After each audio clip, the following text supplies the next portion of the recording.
Audio Jungle. Halo teman-teman, jadi kali ini aku mau membahas tentang pembelahan sel mitosis dan meiosis. Yang pertama ada mitosis. Mitosis berasal dari kata mitos, yang artinya jalinan benang. Ini karena Walter Fleming mengamati struktur yang adanya jalinan benang saat beliau meneliti pembelahan sel pada tahun 1879.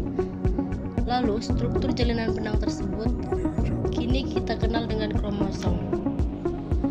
Kromosom adalah kumpulan molekul DNA atau materi genetik hasil kondensasi benang-benang kromatin. Jika pada masa interfase, materi genetik masih berada dalam bentuk kromatin untuk memudahkan replikasi DNA untuk fase S.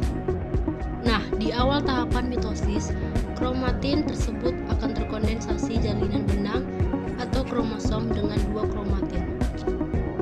Jadi tujuan kondensasi kromosom pada mitosis, kondensasi benang-benang kromatin membentuk kromosom dilakukan karena tahapan mitosis terjadi suatu pembelahan pemisahan genetik untuk dibagi rata kedua sel anakan. Pemisahan genetik ini terjadi dengan cara memisah masing-masing kromatik yang menyusun suatu kromosom. Karena itulah saat memasuki tahap mitosis, materi genetik harus terkondensasi untuk membentuk kromosom. Karena itulah saat memasuki tahap mitosis, materi genetik harus terkondensasi untuk membentuk kromosom. Mitosis, pembelahan inti sel atau nukleus. Tetapi walaupun pada mitosis terjadi pembagian materi genetik, sel anakan terbentuk tetap memiliki set kromosom atau body yang sama dengan sel induknya.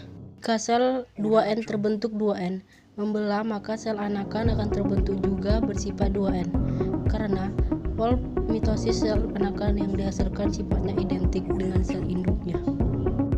Oleh karena itu, pembelahan mitosis bertujuan untuk menghasilkan dua sel anakan yang masing-masing mengandung materi genetik atau kromosom lengkap dan identik. 5 tahapan mitosis, yaitu yang pertama ada profase, 2 premetafase, 3 metafase, 4 anafase, 5 telofase. Tujuan mitosis. Mitosis terjadi di seluruh sel-sel somatik atau sel-sel penyusun tubuh kita. Yang kedua ada meiosis.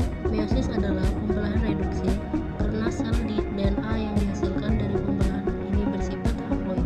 Pada meiosis ini terbagi menjadi dua, yaitu meiosis 1 dan meiosis 2. Meiosis 1 merupakan tahap pemisahan kromosom homolog atau pembelahan reduksional yang menghasilkan dua sel haploid dari satu sel diploid. Adapun meiosis 2 merupakan tahap pemisahan kromatid saudara kromosom haploid.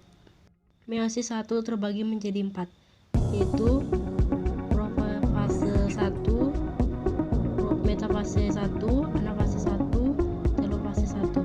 Profase 1 yaitu yang pertama ada kondensasi kromosom, yang kedua ada crossing over, yang ketiga pembentukan spandel, yang keempat pergerakan sentrosom, yang terakhir fragmentasi nukleus. Metafase 1 yaitu yang pertama pergerakan kromosom akibat benang-benang spindel, yang kedua pasangan kromosom homolog berjajar di lempeng metafase. Anafase 1 yaitu pemisah pasangan kromosom homolog. Setelah fase 1, pembentukan dua sel anakan yang haploid. Meiosis 2 terbagi menjadi 4, yaitu profase 2, metafase 2, anafase 2, telofase 2. Profase 2 yang pertama yaitu polimerisasi benang spindel, yang kedua fragmentasi membran nukleus. Metafase 2 terbagi menjadi 2, yaitu pembentukan benang spindel, yang kedua pasangan kromatik terikat pada benang spindel berbeda. Anafase 2 yaitu kromosom berjajar di lempengan metafase. Yang terakhir telofase 2, pemisah pasangan kromatid atau sister chromatids. Jadi kesimpulan dari mitosis vs meiosis, yang pertama adalah sel induk, yang kedua penggandaan materi genetik, ketiga banyaknya pembelahan, keempat sel anakan, Kelima, proses sinapsis dan crossing over. Ketujuh, kromosom yang berjajar pada metafase. Ke-8, kromosom yang memisah di anafase. Yang terakhir, fungsi